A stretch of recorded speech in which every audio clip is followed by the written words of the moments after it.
नमस्कार प्रेक्षकांनो, आनंदी मालिकेचा आजचा भाग खूपच धमाकेदार आणि मजेदारच होणार आहे. कारण इथे आता आनंदीने युगंधरला पाणी पाजल्याबरोबर युगंधर शुद्धीवर आलेला आहे.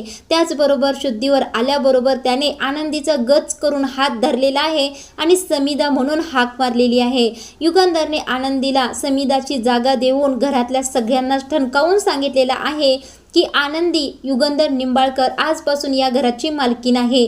तिच्या संगे वागताना सगळ्यांनी पद्धतीनेच वागायचं, तिच्याशी बोलताना विचार करून बोलायचं. तर प्रेक्षकांना इथे पुन्हा एकदा युगंधरने या विद्याधरच्या नरड्यावर पाय ठेवूनच मुलांच्या आणि आनंदीच्या वाट्याला जायचं नाही असं ठणकावूनच सांगितलेलं आहे. तर प्रेक्षकांनो, एका पाठोपाठ एक ट्विस्ट आजच्या भागामध्ये दाखवले आहे. चला तर सविस्तरपणे जाणून घेऊया आजच्या भागामध्ये काय झालं. इकडे आता आनंदी युगंधर जवळ रडत बसलेली असते आणि तिच्या डोळ्यातील पाणी टपाटप युगंधरच्या हातावर पडायला लागलेलं असतं. आता त्या पाण्याचा भास युगंधरला होतो आणि युगंधर हळूहळू शुद्धीवर यायला लागलेला असतो. आता इकडे आनंदी युगंधरचा हात हातामध्ये घेऊन आणखीन रडायला लागलेली असते. ती म्हणत असते, मालक साहेब उठा, या आंधळ्या मुलगीचा आधार बना, तिचे डोळे बना, या घराला, या आनंदीला, तुमच्या मुलांना तुमची खूप गरज आहे. आता तेवढ्यातच आरती येते आलेली असते आनंदीसाठी जेवण. आरती म्हणत असते, आनंदी चल बरं रडणं बंद कर आणि थोडंसं खाऊन घे. आता आनंदी म्हणत असते, आरती ताई मला नाही खायचं, मला अजिबात एकही घास माझ्या नरड्याखाली नाही घालायचा.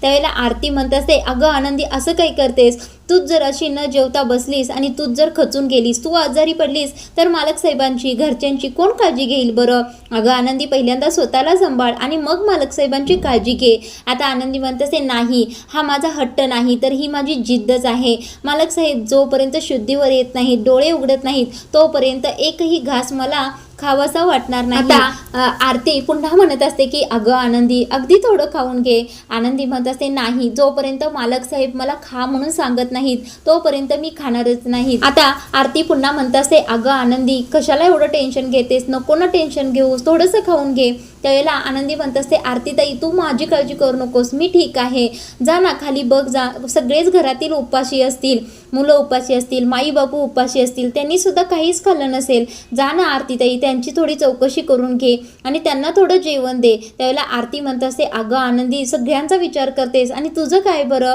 तू कधी खाऊन घेणार. आता इथे आनंदी सगळ्यांचा विचार करते आणि स्वतः मात्र काही खायला तयार नसते. म्हटल्यानंतर आरती म्हणत असते, आनंदी तू तुझा स्वभाव सोडणार नाहीस ना, तू बदलणारच नाहीस. अगं असं कसं होणार आनंदी, तू स्वतःला जपत नाहीस आणि दुसऱ्यांचा विचार करत बसतेस.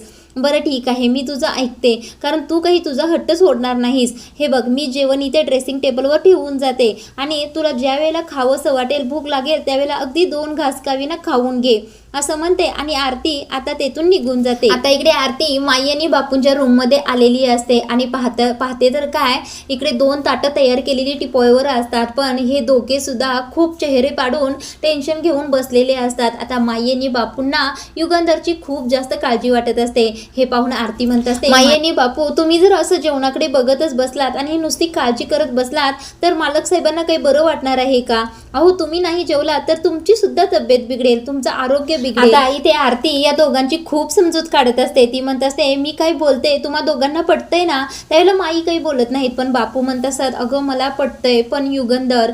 आता आरतीला कळतं की हे दोघे काही असं बोलून ऐकणार नाहीत. आता ती लगेच माई आणि बापूंचा मूड चेंज करण्यासाठी स्वतःलाच बदलते आणि माईंच्या जवळ जाते आणि म्हणत असते, अहो माई काय काय बरं तुमची अवस्था झाली ही, बघा जरा चेहऱ्याकडे ते. त्यावेळेला माई सुद्धा लगेच हायपर होतात आणि चेहऱ्यावरून हात फिरवत म्हणतात, काय काय झालंय ग माझ्या चेहऱ्याला.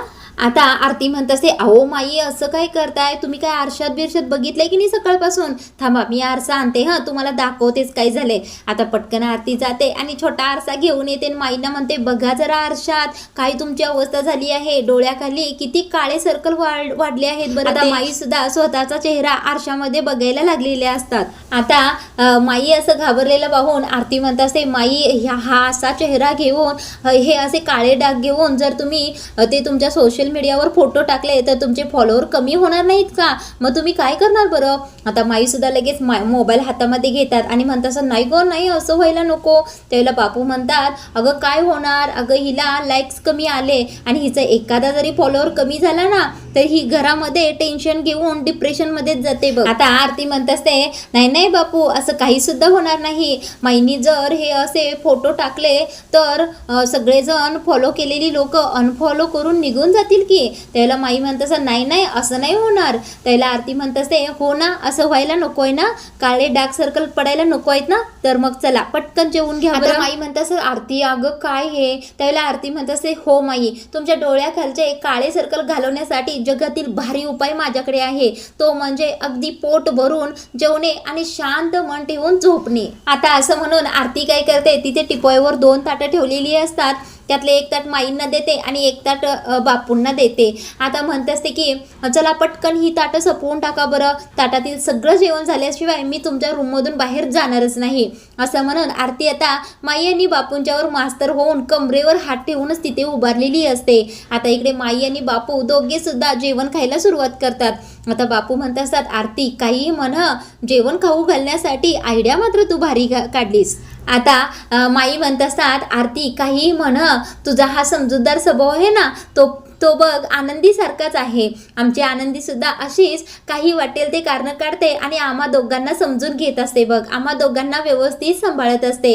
आता बापू म्हणत असतात बरं ठीक आहे आरती, आमच्या दोघांचं तर जेवण होत आहे, पण खाली सगळेजण जेवलेत का, विचारलेस का सगळ्यांना.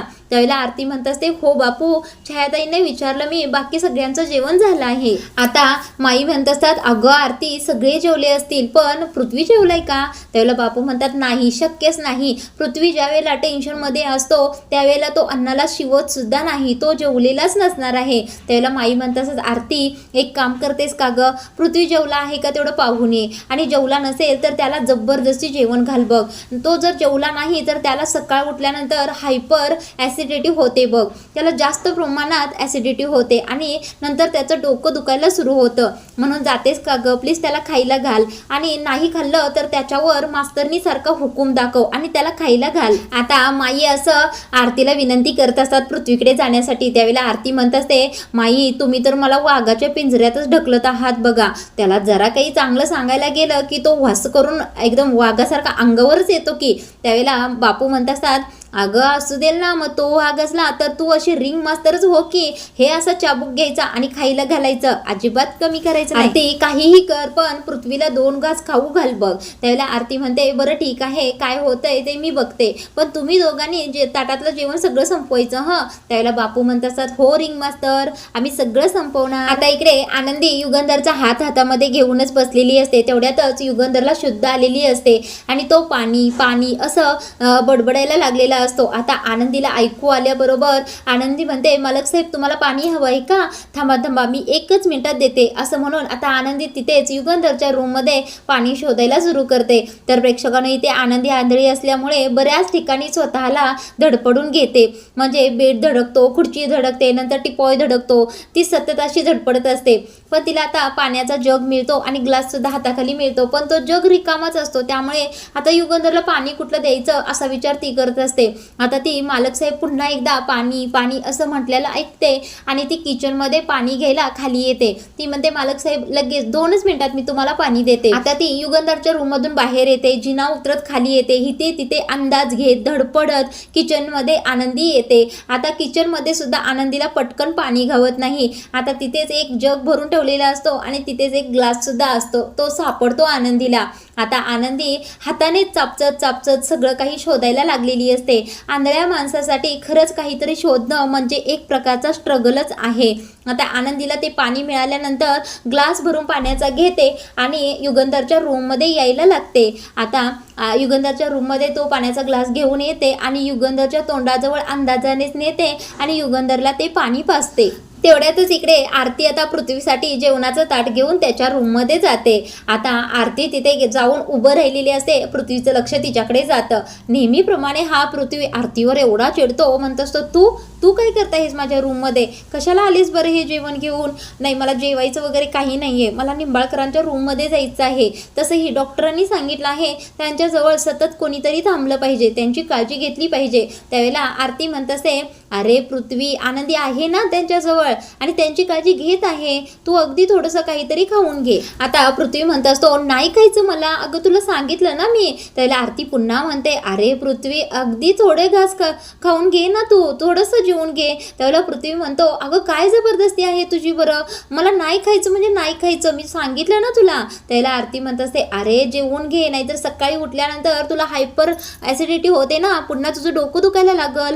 त्यावेळेला पृथ्वी म्हणत असतो अगं नाही मला भूक. तेवढ्यातच त्याच्या लक्षात येतं की हिला कसं माहीत बरं मला ॲसिडिटी होते. तो म्हणत असतो तुला कसं माहीत झालं बरं मला नाही जेवल्यानंतर ॲसिडिटी होते ते. आता आरती म्हणत असते मला कसं माहीत, अरे मी या घरातील सिक्रेट एजंट आहे ना, त्यामुळे या घरातील खडानखडा मला माहीत आहे, कुणाला काय होतं कुणाला काही होत नाही, सगळं काही मला माहीत आहे. त्यावेळेला पृथ्वी म्हणतो हो ग बाजूला, मला नाही जेवायचं.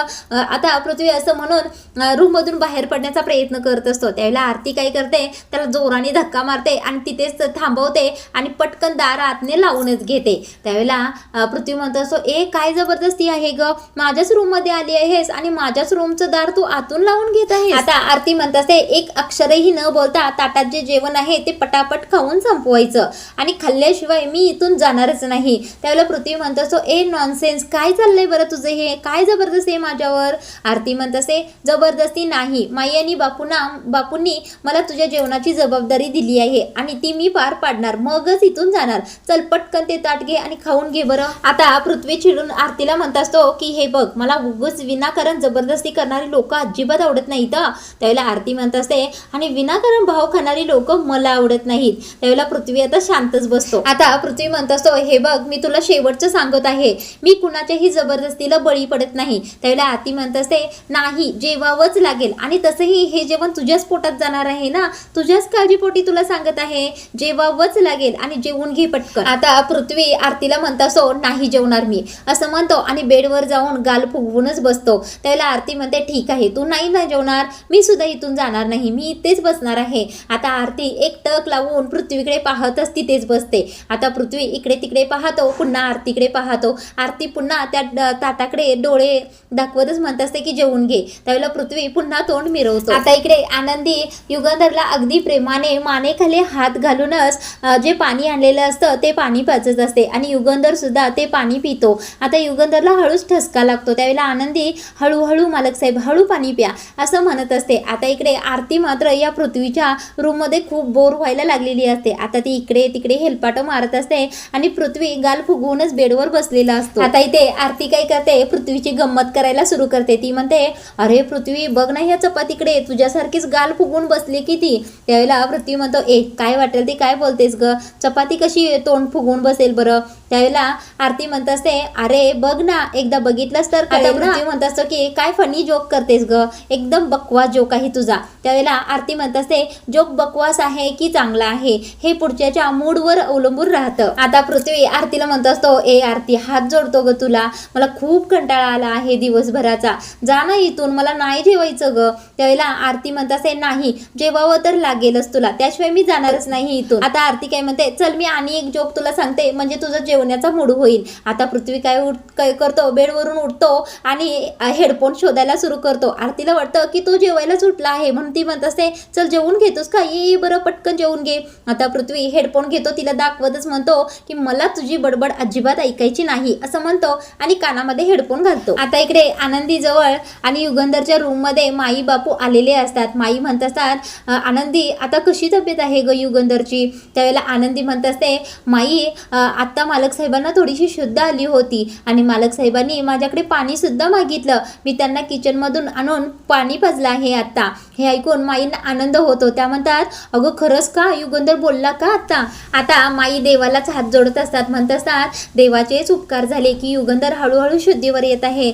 आता आनंदी युगंधर लवकरच उठून बसेल बघ आणि चांगला शुद्धीवर येईल. आता आनंदी हो म्हणत असते. तेवढ्यातच ही माजुरडी शिल्पा येथे आलेली असते. आता ती आनंदीला युगंधर जवळ पाहून म्हणत असते आनंदी काय करतेस तू इथे. त्यावेळेला बापू शिल्पाला अडवण्याचा प्रयत्न करत असतात पण ही शिल्पा एवढी माजुरडी असते की बापूंना उलट बोलते आणि म्हणत असते बापू एकही अक्षर तुम्ही बोलू नका असं म्हणून ती पुन्हा आनंदीला हिसके मारायला तिच्याजवळ जाते. आता इथे शिल्पा आनंदीला म्हणत असते, आनंदी इथे काय करत आहेस बरं, तुला सांगितलेलं कळत नाही का? त्याला माई म्हणत असतात, अगं शिल्पा आता युगंधरने पाणी मागितलं होतं, युगंधर हळूहळू शुद्धीवर यायला लागला आहे. त्यावेळेला शिल्पा म्हणत असते, माई युगंधरची ही अवस्था या आनंदीमुळेच झाली आहे. ही आनंदी इथे काय करत आहे बरं? आणि ये आनंदी, तुला सांगितलं होतं ना किचनच्या बाहेर यायचं नाही म्हणून, मग इथे येण्याची तुझी हिंमत तरी कशी झाली बरं? आणि त्याला काही गरज लागली, त्याला जर पाणी हवं असेल तर त्याला देण्यासाठी, त्याची सेवा करण्यासाठी आम्ही सगळे आहोत ना.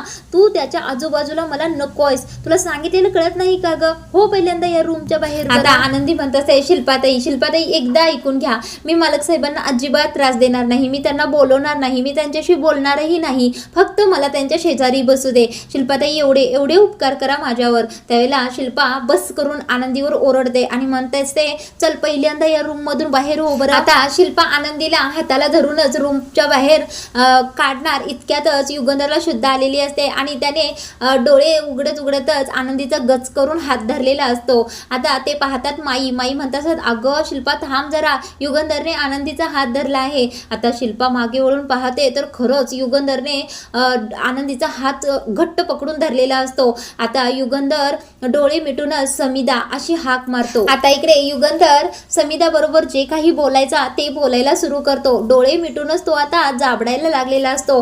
तो म्हणत असतो, समिधा आज फॅक्टरीमध्ये मला इंग्लिश येत नाही म्हणून सगळ्या लोकांनी हिणवलं बघ. आज बाजारातून इंग्लिशची सगळी पुस्तकं मी घरी आणली आहेत. आता युगंधर जाबडत असतो आणि शिल्पा सगळं काही बोलणं ऐकत असते आणि युगंधर अशा समिधाशी बोलत आहे पाहून शिल्पाला वाईट सुद्धा वाटत असतं. आता इकडे युगंधर म्हणत असतो की आता ही पुस्तकं घे आणि माझी शिकवणी सुरू कर समिधा. आता उद्यापासून मी सगळ्यांना दाखवून देणार आहे की मला इंग्रजी परफेक्ट येतं आणि फडाफडा मी इंग्लिशच बोलून दाखवणार आहे बघ. मला इंग्लिश शिकायचं आहे, मला मोठा माणूस व्हायचा आहे, मला खूप पैसा मिळवायचा आहे, खूप श्रीमंत व्हायचंय समिधा. आता युगंधर आनंदीचा हात हातामध्ये धरून समिधा समजूनच जाबडायला लागलेला असतो. तो म्हणत असतो, श्रीमंत होऊन मला सगळ्यांची काळजी घ्यायची आहे, तुझी, तुझ्या आई बाबांची, शिल्पाताईची आणि सगळ्या गावाची, आपल्या मुलांची भरपूर काळजी घ्यायची आहे. आता युगंधर म्हणत असतो, समिधा मला शिकवशील ना ग, तू इंग्रजी बोलायला शिकवशील ना ग? असा एकसारखा समिधाच्या नावाचा जप करत असतो आणि नुसतं इंग्रजी बद्दलच बोलत असतो.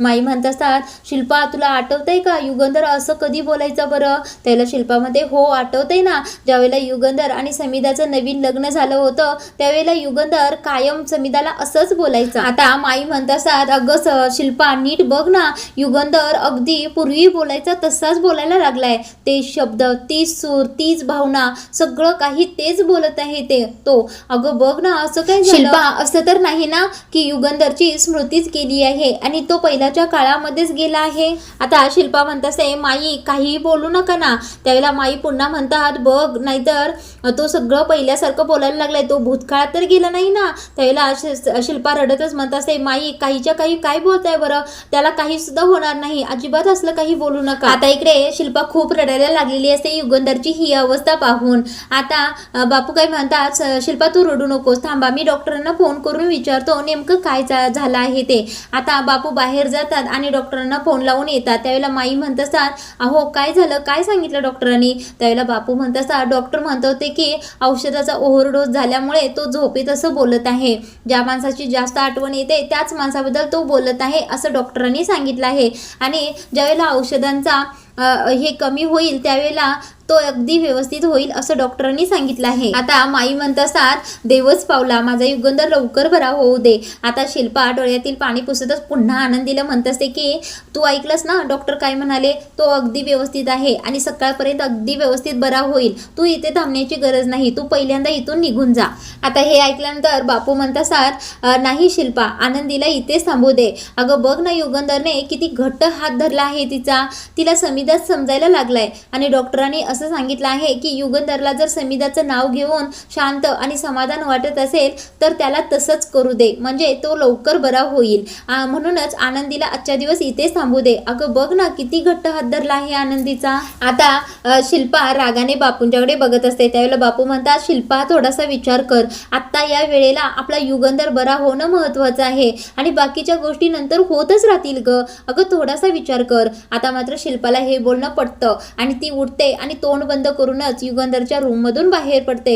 इकडे आता माईंना मात्र खूप आनंद झालेला असतो की युगंधर आनंदीचा हात हातामध्ये धरून समिधाचा हात समजायला लागलेला असतो. म्हणजे कुठेतरी आनंदीबद्दल समिधाची भावना युगंधरच्या मनामध्ये निर्माण झालेली असते. तर प्रेक्षकांनो, युगंधरने आता नुसता हात धरलेला नाही तर युगंधरला त्याच्या बायकोचा मान, निंबाळकरांच्या घराच्या सुनेचा मान दिलेला आहे.